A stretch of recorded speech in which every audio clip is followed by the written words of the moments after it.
Sanibingelela phansi namukela kwesimanje i-channel yakhe iZulu elethe iy'ndaba zamaskandi ehamba phambili ney'fika ngesikhathi. Njengenjayelo-ke lihlale kuma-Arts iQuiz lapho esibuze khona ukuthi imuphi umculo wamaskandi washo la mazwi la athi akufeke makufeka futhi segment damned kwi-performance yakho yokugcina. Abantu abaningi baphendule right ngokusho ukuthi uyena uMjikijelo. Zokukhumbula ukuthi uMjikijelo washo la mazwi la ehamba edondolozela kwi-performance yakhe yokugcina emcimbini wakhe waka-MTN. Sengihlala kuzo-ke iy'ndaba zamaskandi ekuphathele zona namhlanje ezokuthi iyashuba ipi phakathi kwa-Big Zulu, Gcwame Elisha noZakwe. Lokhu kugqame ukuthi benze i-live video lapho uZakwe khona esho khona ukuthi uBig Zulu akashaye ipepe manje umdlalo usuke be-attack-a iGcwame Elisha. Le pi kuzokhumbuleka ukuthi iqale ngemva kokuthi iGcwame Elisha lithi lona alifuni ukubhanqwa noBig Zulu ekubeni bebe yinxusa lakaKhavela lathi lona lifuna ukuyimela. Bese ethinteka-ke uZakwe wathi yena akayithandi lento eshiye iGcwame Elisha. Wasethi futhi uBig Zulu akashaye ipepe manje umdlalo usuke bona bazongena ngoba yena akakwazi ukulahla umngani wakhe. Kuthe kusenjalo-ke iGcwame Elisha yabe seliphawula lathi yena uyakhonza kwisibhukabhuka se-full check-in ebiza yena-ke uZakwe. Kuthe kusenjalo abantu abaningi bebey'buza ukuthi ngabe le pi le phakathi kwaZakwe neGcwame Elisha isayoke iphele ngoba uzokhumbuleka ukuthi iGcwame Elisha naye uBig Zulu baye baxabana noma bangazwana kahle emva kokuthi uBig Zulu efuna ukuhlanganisa iGcwame Elisha noKhuzani engomeni eyodwa lapho iGcwame Elisha lasho khona ukuthi leyo nto leyo ngeke yenzeke. Sengihlala kuzo futhi ezinye iy'ndaba engikuphathele zona ezokuthi uTencane usezosebenza nenye inkampani yey'moto enkulu umhlaba wonke. Uzokhumbula ukuthi uTencane uphostile ey'nkundleni zokuxhumana lapho ashilo khona ukuthi yena usezosebenza nabaka-Toyota ephinde esebenze nabaka-Standard Bank. Uthe uzosiza kakhulu abantu abasembonini yamatekisi. Wasethi yena njengomuntu okhulela ematekisini uthi ube u-Q Marshall.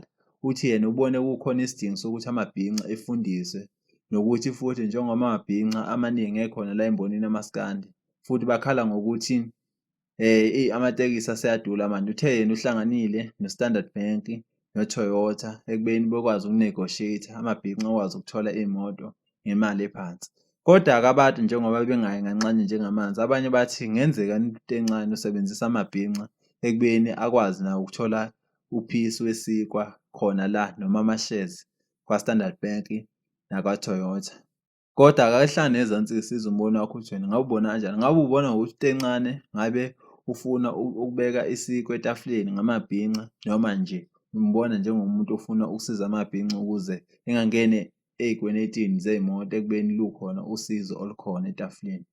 Sengiphetha indaba ezimnandi ezokuthi kujabule abantu abaningi ngesikhathi bebona uKhuzani evela komunye umdlalo we-soapie ekwi-television Imbewu.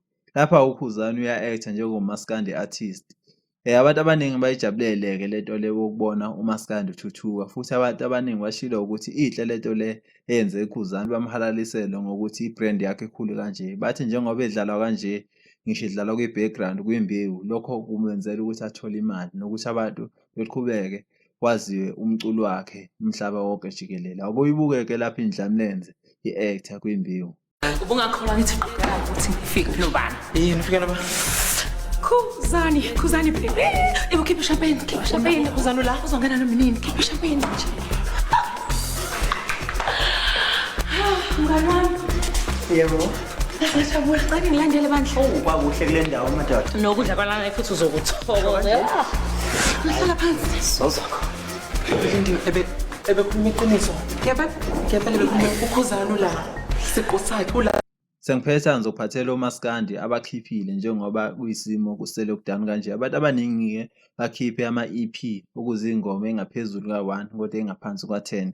Engabala khona-ke uMkhulekelo Mpungose akwazi ukuthi umfowabo kaKhuzani ukhiphile i-EP yakhe yatholakala. uTuma Kahle, uShwi noMtekhala bahambisana noMaZulu we-Afro Soul iyatholakala isingili yabo. uBig Zulu ecula khona umaskandi ahamba khona eFezi yatholakala. uMashonisa NKR isiphumile, uLagxapha usendleleni uyeza. Mase kuba khona i-albhamu keJongo Elihle nayo yatholakala. Wesimanzonzo indaba epheli sohlangana futhi ngoZakwe. Ngiyabonga. Vele uhlale phansi ubese ushaye usubscribe usithole zonke izishisa.